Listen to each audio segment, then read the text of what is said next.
Hello friends, my name is Haley and welcome back to my channel. Today I am bringing to you my October book haul, and this one's hilarious because I told myself I was not going to buy very many books this month, but did I listen? No, I bought way too many books, and you'll see some were tempting for certain reasons, so I justified them, I guess, but we'll see. Hopefully, my fingers are crossed that I don't have a book haul to bring you next month, but that's probably not gonna happen. But anyway, let's jump in and see all the books that I got in the month of October.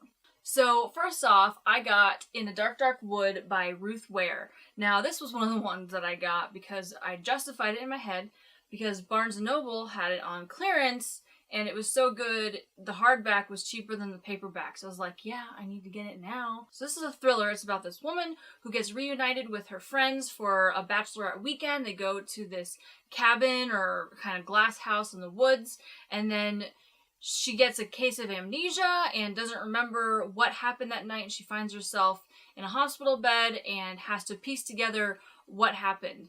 And it sounds like the makings of a very interesting thriller. I'm really curious to see how this story goes.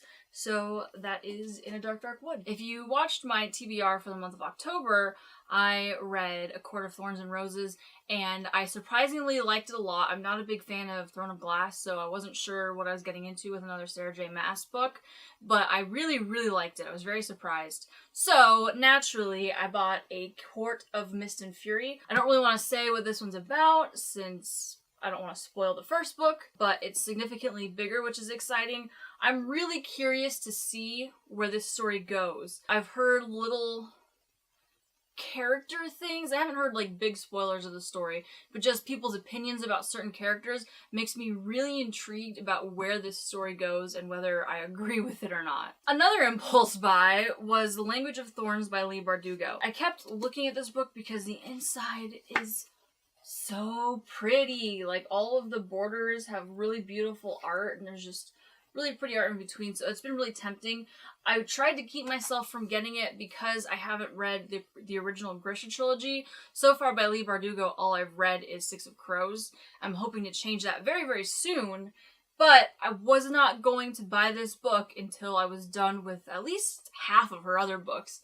But, you know, I went through Barnes & Noble, and they didn't even have a little notice on it that it was signed. So now I have 2 books signed by Leigh Bardugo. I went from having no books signed to having 2 signed books, both of which are Leigh Bardugo, and I was like, I can't pass that up, especially since she's easily going to become one of my favorite authors. Another impulse buy that I couldn't really even justify other than I like the Barnes & Noble copies of classics and who knows how long they'll have them.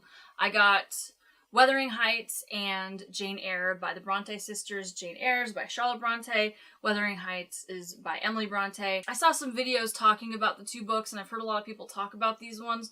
So they just felt like must-read classics for me. I've come up with a goal that I want to start reading a classic book a month, so it shouldn't be too long before I pick these books up. I'm so curious about where they are, and these editions are gorgeous. I love that they have the colored paper edges and then really nice inside the end pages, I believe they're called.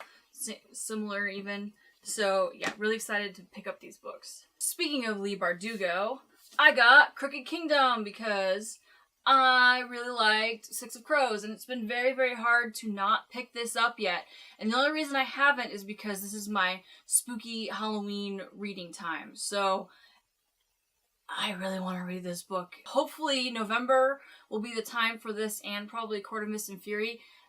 But we'll see, since I'm participating in NaNoWriMo. I don't know how much time I'm going to have to read, if any. So this is definitely going to be picked up as soon as possible, though. Over one of the weekends this month, I went to go visit some family in California. And Dustin, my boyfriend, and I, when we go to different states, one of the things we really like to do is just explore the different comic shops and just see what they have to offer, if there's anything different, just see what they look like. We just really like comic shops. But we found this one in Culver City called Pulp Comics, and the cool, unique thing that I've never seen from another comic shop that they had was that they had a bunch of used graphic novels that were in like mint condition. They looked brand new. I couldn't tell the difference. But they were at least 50% off. They were 50 to 90% off. I found a run of Daredevil for $6. I wanted to get it, but I didn't want to go overboard. So as I mentioned last month, I've been on an Archie resurgence. Fiery Passion has been returned. So I got 2 graphic novels. Unfortunately, they didn't have volume 1, but I'm not surprised since Fiona Staples did the art. But I got 2 and 3 for half off. You can't beat that. I'm so excited to read these. Now I just need to go get volume 1. So this is probably the most pathetic book in my haul, I guess. I got One Dark Throne by Kendare Blake. There's a couple reasons that I got this book, but the pathetic thing is that I haven't read, nor do I even own Three Dark Crowns. But alright, let me tell you why I got this. So first of all, if you have the Cartwheel app from Target, it's super handy. Every now and then they have a deal. And they had this book for 25% off. And Target books are already 20% off to begin with. So it was a price I couldn't pass up. But it was also a signed copy. And now apparently I'm just a hound for signed books. So I couldn't say no to a signed copy of this sequel to a book I haven't read. Next up, I have Star Wars From a Certain Point of View. This is one of the books from this haul that I am the most excited about, if not the most excited, between this and Crooked Kingdom. But what's great about this book is that it's 40 different points of views of minor characters from Star Wars, and it's written by 40 different authors. And there's some that you don't hear from very often, like Will Wheaton published a story in here. Pablo Hidalgo, who works for Lucasfilm. Meg Cabot, one of my favorite authors who wrote the Princess Diaries series, who I haven't heard from as much because she's doing the middle grade Princess Diaries books now. There's a bunch of comic writers. We've got Matt Fraction, Kieran Gillen, Charles Soule. We've got something from Pierce Brown, Renee Audier, Paul Dini. The list goes on and on. It's just super exciting, and all the stories are pretty short, but I just love the characters that they chose to explore. There's a story about the Dianoga, the monster from the trash compactor. There's a story about Aunt Beru. There's just so many different character perspectives. I can't wait to dive more into the Star Wars universe. This is also a book that I will be picking up in addition to the Princess Leia book that I hauled last month. I'll be reading these in the month of December leading up to Star Wars hype. So I don't know if I'll finish this one because there's quite a bit, but we'll see. The stories are so short, I have a feeling once I start reading one, I just will want to naturally transition to the next, and before I know it, I'll just be done with the book. I'm so excited for this book. It's so cool. This is such a great idea. I can't wait. Next up is the October book from Outcrite, which is Wild Beauty by Anna Marie McLemore. And first of all, this is one of the most gorgeous covers I've ever seen. I absolutely love it. And it's bumpy, so it's nice to feel. I like bumpy covers. This story is about these women who have a beautiful garden, and it's world renowned. People come to visit it, but the women are sort of cursed, I take it, that whenever they fall deeply in love, their lovers end up vanishing. And then one day, this boy magically appears, and they don't know how he's come about. They decide to take him in, and they hope that this might be a sign that they're so-called cursed. And I say this with quotes because the word curse isn't used in the description, but I can only assume that's kind of what it is. But they hope that this boy's appearance means that their curse might be broken or that something might change. So then they go about trying to discover what's really going on and how this boy appeared, and he has to learn even who he is. And I think it sounds really interesting. It's like a family story, and I'm sure there's a great love story in it too, probably with the boy. I'm really excited about this book. I think it sounds really interesting and unique.